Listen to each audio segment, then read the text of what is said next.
Okay. And he was cutting a brush and I got a stick in my eye. Gotcha. And it just keeps busting back open. Yes, I see it. Yeah. And so have they tried eye drops, contact lenses, all the above? He has put, when it first happened, he put a lens over top of it, like he called it a bandage. And then since then, I've had 3 more symptoms, so 4 altogether. It's happening about every 5 to 6 months, probably. It's coming back open. Okay, gotcha. First time it happened, he put a bandage cap on it, left it 3 days. She took it off. That evening we had to go back. Right. We called her on a Saturday. We had to go back and do it again for a Yes, week. because it's not enough time. Yeah. So what's happening to you is called a recurrent corneal erosion. It's very common, especially after you've had an injury to the eye. So what happens is the skin cells on the surface of your cornea, we have skin cells there the way we do on the rest of our body. It's just that they're clear, they're transparent, so you can see through them with the cornea. When you get a scratch, especially a fingernail or a stick, anything that disrupts them, think of it like the new skin cells that heal in don't stick down as well to their underlying, what we call basement membrane. Think of what you tack a carpet down to. There's something underneath it. So the new skin cells that heal in over an area that has been eroded do not stick down as well to that underlying basement membrane. And then it's very common when your eye dries out at night that your eyelid sticks to these loose cells and you open your eye and it rips them off.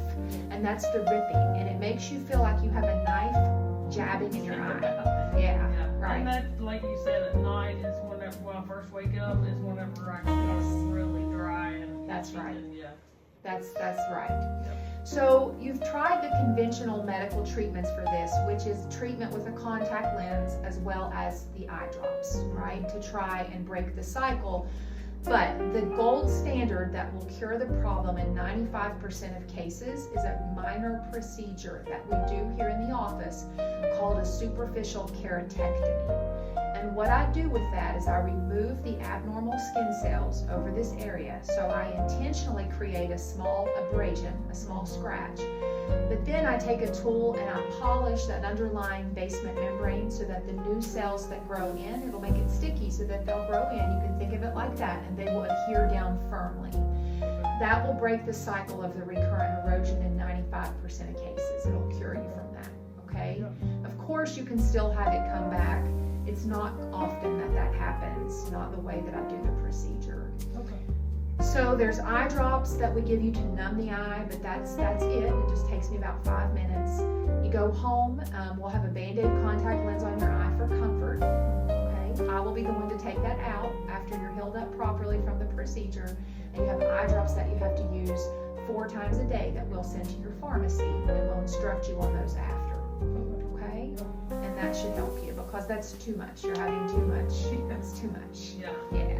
That's what he's had to come get me a couple times whenever it's ripped back open. Yeah. I just can't, like, see out of one eye because it hurts so bad. I know, it's very life disruptive. Yes, it is.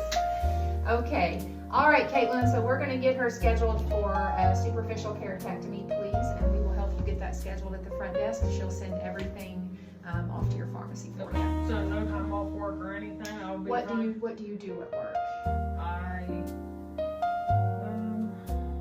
I work at Alcon. Okay. Oh, you do? Yeah. That's 2 days in a row I've had people working Yeah, at you had Alcon. Lisa yesterday. Yes, I worked did. with Lisa. Okay, good. She texted me last night. She was like, I'm going to have surgery in December. So I was like, oh, that's cool. Now you can tell her you're going to have something as well. Yeah. So probably for the first 24 hours, you're probably not going to feel like working. Everybody is different. What we don't want for the first week after this procedure is to get dirt in the eye or anything that could cause an infection. It's not the time of year for gardening, but things like that you don't want to do.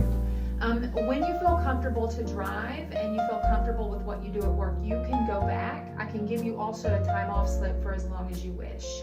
I'm just But wondering if I need to put in for FMLA or not. you don't, because I'm going to do this procedure likely on a Wednesday. You're going to follow up with me on Thursday. You may feel like going back to work on Friday, or you may just want to take the week off and then start back the next week. That might be best. Okay? Yep. Okay. And then So I you'll should be be good. good with 2 or 3 days. Yes, ma'am. It'll be just fine. Okay. Yep. All Me right. too. I was like, oh, I'm going to have surgery. Because he was talking about something about, like, you like attaching the membrane to it. No. I was like, oh no. No, none of that. You'll be fine. Okay. Okay. Yeah. All right. It was really nice to meet you.